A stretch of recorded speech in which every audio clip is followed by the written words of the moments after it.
Para pendengar radio yang saya kasih dalam Tuhan kita Yesus Kristus, Shalom. Ini dengan Pendeta Rainer Schoenemann. Pada saat ini kita bersama-sama akan merenungkan tema siap menghadapi penghakiman Allah. Siap menghadapi penghakiman Allah. Kita membaca dari Matius pasal 25 ayat 31 sampai 46. Matius pasal 25 ayat 31 sampai 46. Penghakiman terakhir. Apabila Anak Manusia datang dalam kemuliaannya dan semua malaikat bersama-sama dengan Dia, maka Ia akan bersemayam di atas takhta kemuliaannya. Lalu semua bangsa akan dikumpulkan di hadapannya, dan Ia akan memisahkan mereka seorang daripada seorang, sama seperti gembala memisahkan domba dari kambing. Dan Ia akan menempatkan domba-domba di sebelah kanannya dan kambing-kambing di sebelah kirinya. Dan raja itu akan berkata kepada mereka yang di sebelah kanannya, "Mari, hai kamu yang diberkati oleh Bapa-Ku, terimalah kerajaan yang telah disediakan bagimu sejak dunia dijadikan. Sebab ketika aku lapar, kamu memberi aku makan. Ketika aku haus, kamu memberi aku minum. Ketika aku seorang asing, kamu memberi aku tumpangan. Ketika aku telanjang, kamu memberi aku pakaian. Ketika aku sakit, kamu melawat aku. Ketika aku di dalam penjara, kamu mengunjungi aku." Maka orang-orang benar itu akan menjawab dia, katanya, "Tuhan, bila manakah kami melihat engkau lapar dan kami memberi engkau makan, atau haus dan kami memberi engkau minum? Bila manakah kami melihat engkau sebagai seorang asing dan kami memberi engkau tumpangan, atau telanjang dan kami memberi engkau pakaian? Bila manakah kami melihat engkau sakit atau dalam penjara dan kami mengunjungi engkau?"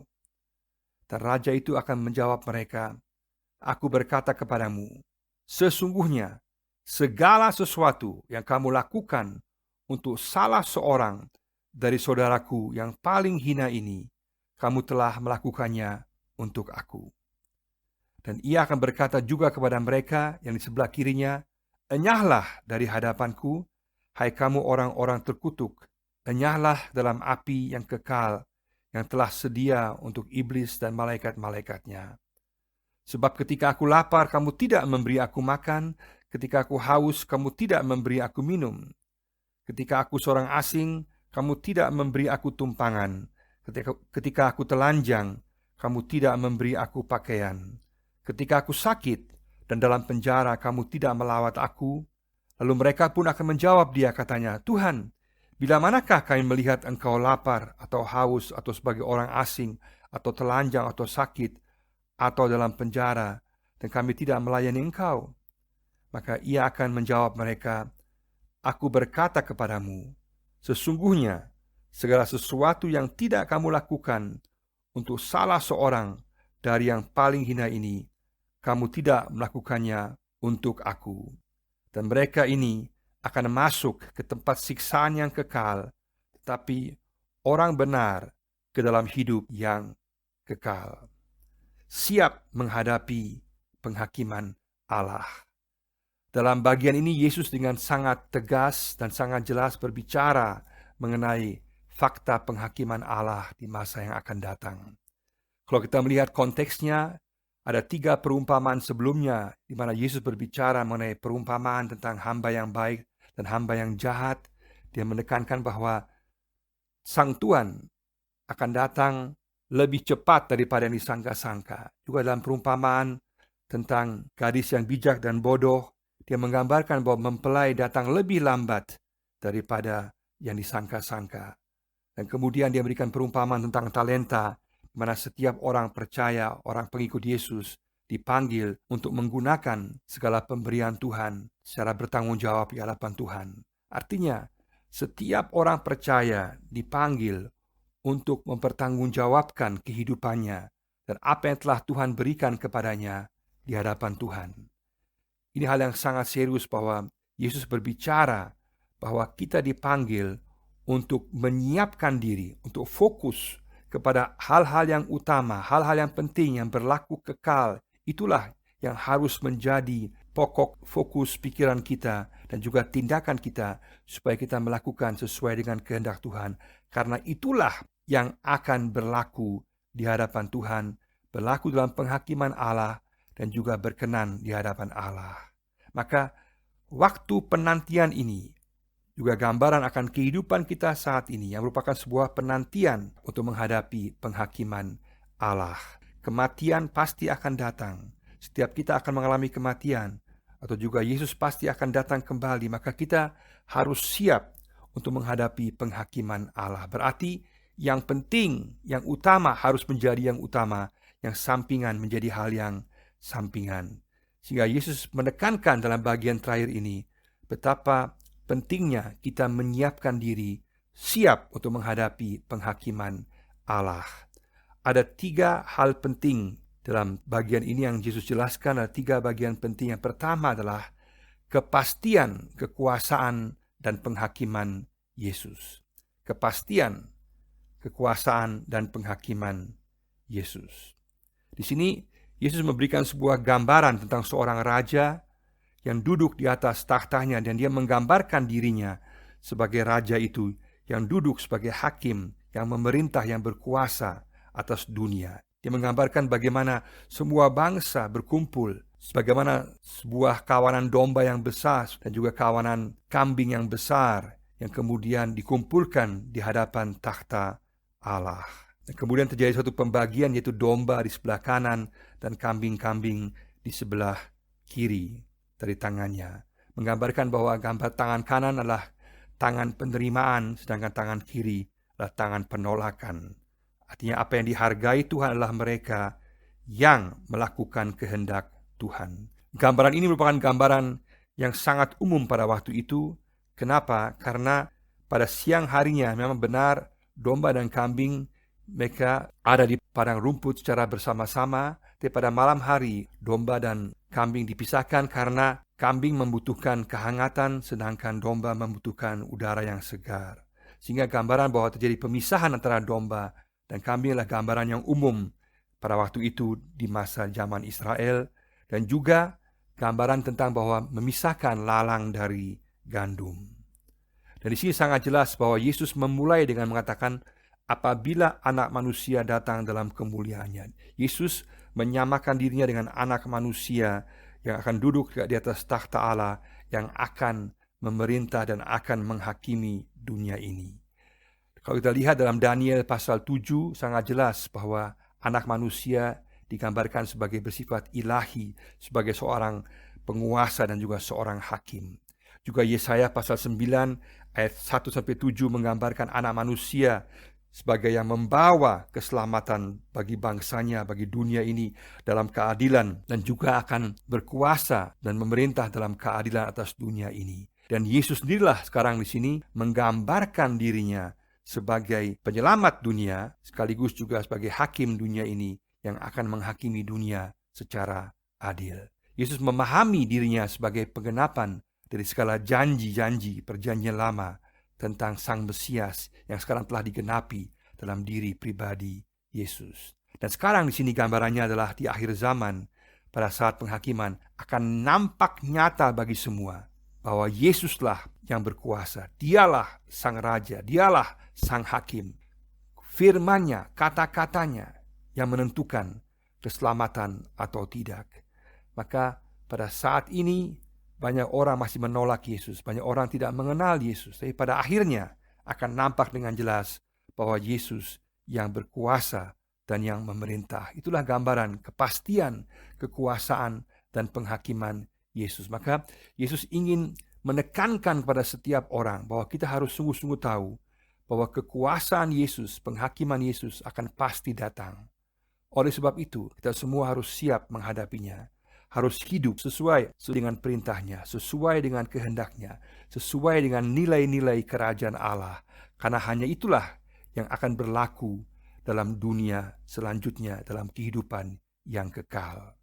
Hal yang kedua yang ditekankan di sini adalah kriteria penilaian Yesus. Kriteria penilaian Yesus, tindakan kasih dan keadilan. Kriteria penilaian Yesus, tindakan kasih dan keadilan. Di sini Yesus memberikan penjelasan apa yang merupakan kriteria pada saat penghakiman akhir.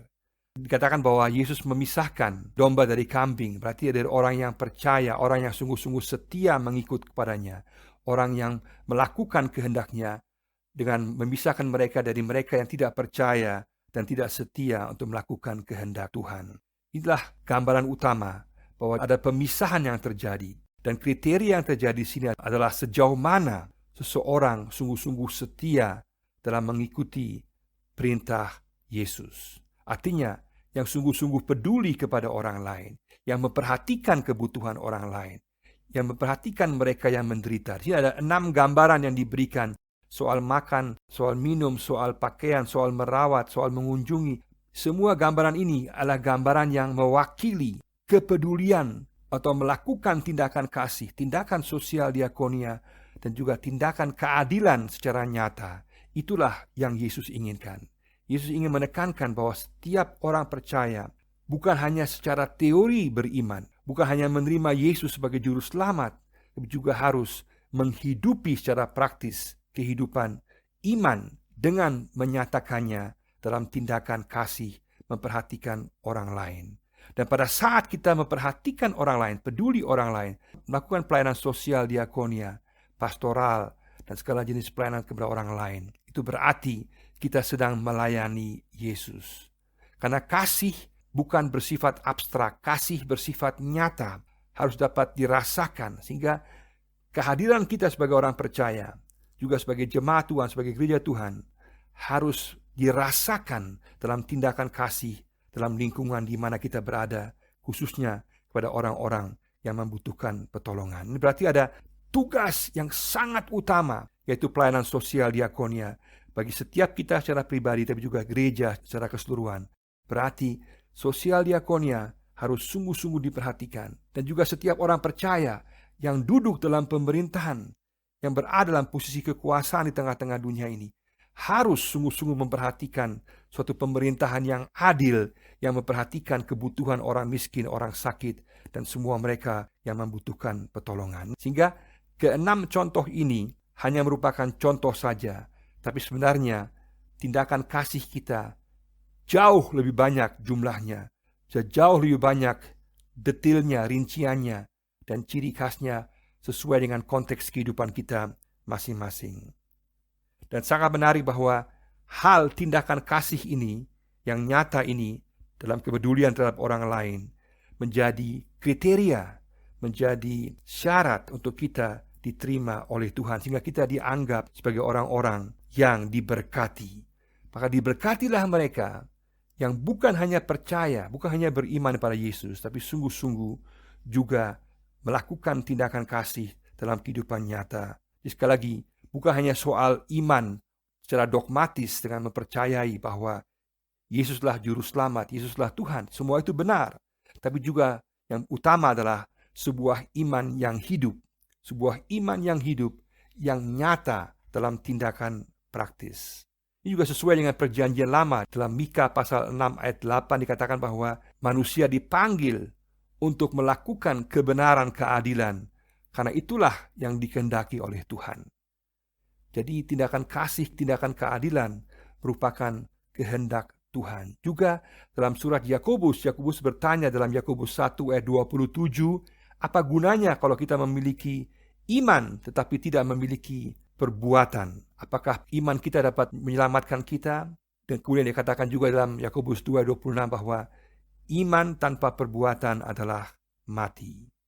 Sedangkan iman yang sebenarnya, yang nyata dalam perbuatan, adalah melayani dan juga mengunjungi para yatim piatu, mengunjungi para janda, mengunjungi orang-orang yang membutuhkan pertolongan, sesuai dengan Yakobus 1 ayat 27.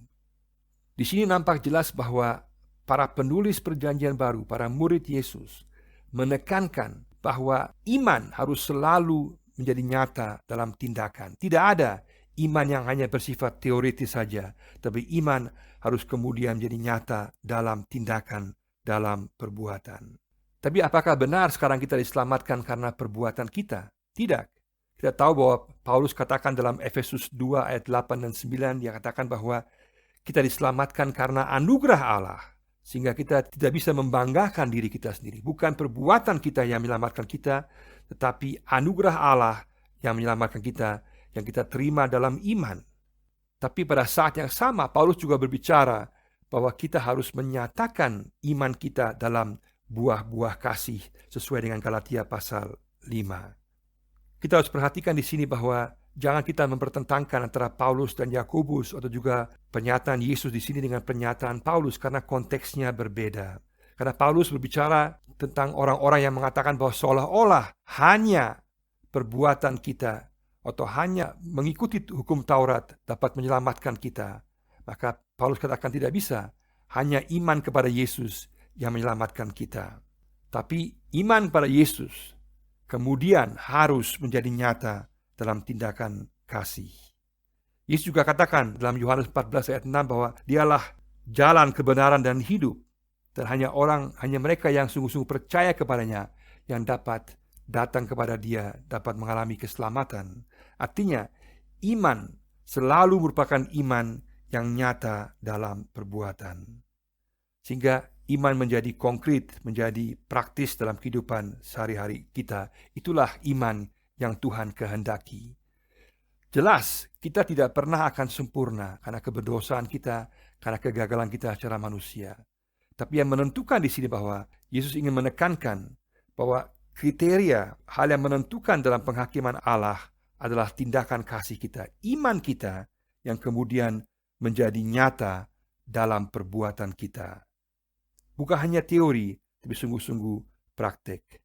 Dalam 2 Korintus pasal 5 ayat 10, Paulus tekankan bahwa setiap kita pun harus juga kemudian berada di hadapan takhta Yesus dan juga mempertanggungjawabkan kehidupan kita sejauh mana kita melakukan yang benar di hadapan Tuhan. Artinya, kehidupan kita, iman kita harus menjadi nyata dalam tindakan kita. Dan mereka yang digambarkan sebagai kambing-kambing di sini adalah mereka yang rupanya hanya beriman secara teoritis saja, yang hanya berbicara iman di mulut saja, di bibir saja, tapi tidak sungguh-sungguh melakukan perintah Tuhan dan tidak melakukan tindakan kebaikan. Itu sebabnya mengapa Yesus katakan dalam Matius 7 ayat 21, katakan, tidak setiap orang yang mengatakan Tuhan, Tuhan yang akan diselamatkan, tapi mereka yang melakukan kehendak Tuhan. Artinya, itulah perbedaan antara domba dan kambing di sini. Keselamatan adalah karena anugerah. Tapi anugerah ini harus diterima dalam iman. Dan iman ini harus kita nyatakan dalam tindakan kasih. Meskipun kita tidak sempurna, tapi kita dipanggil untuk melakukan tindakan kasih, memperhatikan orang lain yang membutuhkan pertolongan, yang sungguh-sungguh mengalami penderitaan. Sehingga panggilan bagi kita pada saat ini adalah sejauh mana hidup kita dikuasai oleh kasih kepada sesama kita. Sejauh mana pelayanan sosial diakonia merupakan hal yang menguasai hidup kita. Kita mau menolong orang lain yang membutuhkan pertolongan. Juga sebagai jemaat, juga sebagai gereja. Ataukah fokus kita sudah mulai bergeser? Karena pada akhirnya bukan kehebatan gereja kita, bukan kehebatan pribadi kita yang menentukan di hadapan Tuhan. Tapi sejauh mana pelayanan kita nyata dalam keadilan, dalam kasih, dalam sosial diakonia terhadap orang lain. Yang ketiga di sini adalah kejutan bagi manusia. Ada kejutan bagi manusia. Digambarkan bahwa dalam ayat 46, bahwa kemudian akan ada penerimaan bagi mereka yang melakukan kehendak Tuhan dan juga yang memperhatikan mereka yang miskin, mereka yang membutuhkan pertolongan. Sedangkan bagi mereka yang hanya beriman secara bibir saja, teori saja, dan tidak melakukan tindakan kasih, maka mereka akan ditolak oleh Tuhan. Ini merupakan sebuah peringatan keras bahwa akan ada penghakiman dan ada penghukuman kekal bagi mereka yang tidak menunjukkan kasih secara nyata dalam kehidupan mereka. Mari sama-sama kita pada saat ini, kita menyiapkan hidup kita di hadapan Tuhan. Kita katakan, Tuhan, aku mau siap menghadapi penghakiman terakhir, penghakiman Allah. Dengan cara saya mau sungguh-sungguh beriman, saya percaya bahwa Yesuslah Tuhan dan Juru Selamat saya. Saya mengakui segala dosa saya di hadapan Engkau Tuhan. Saya datang dengan pengakuan dosa, merendahkan diri bahwa saya sungguh-sungguh bergantung hanya kepada Engkau. Sekaligus Tuhan, Saya ingin memiliki iman yang hidup. Iman yang hidup, iman yang memperhatikan orang lain dalam kasih, yang dikuasai oleh kasih kepada sesama kita, yang matanya terbuka kepada orang lain, yang bukan hanya teoritis tapi praktis, nyata, mengasihi, melayani, menolong orang lain. Dan juga mari sama-sama kita menjadi jemaat Tuhan, gereja Tuhan, yang sungguh-sungguh dikuasai oleh roh belas kasihan, roh melayani orang yang membutuhkan pertolongan. Janganlah kita bangga dengan kehebatan gedung-gedung kita saja, dengan kehebatan fisik saja. Marilah kita membanggakan Tuhan, menyenangkan Tuhan dengan melayani mereka yang membutuhkan pertolongan. Bukan supaya orang lain lihat, bukan supaya dipuji orang lain, tapi supaya Tuhan yang lihat. Karena Tuhan melihat apa yang kita lakukan dalam kehidupan kita. Semua hal kebaikan, semua hal penuh kasih yang kita lakukan, Tuhan lihat dan Tuhan perhitungkan. Mari sama-sama kita beriman kepada Tuhan Yesus, memiliki iman yang hidup, dan sungguh-sungguh memiliki sikap kasih yang nyata orang-orang yang membutuhkan pertolongan di sekitar kita.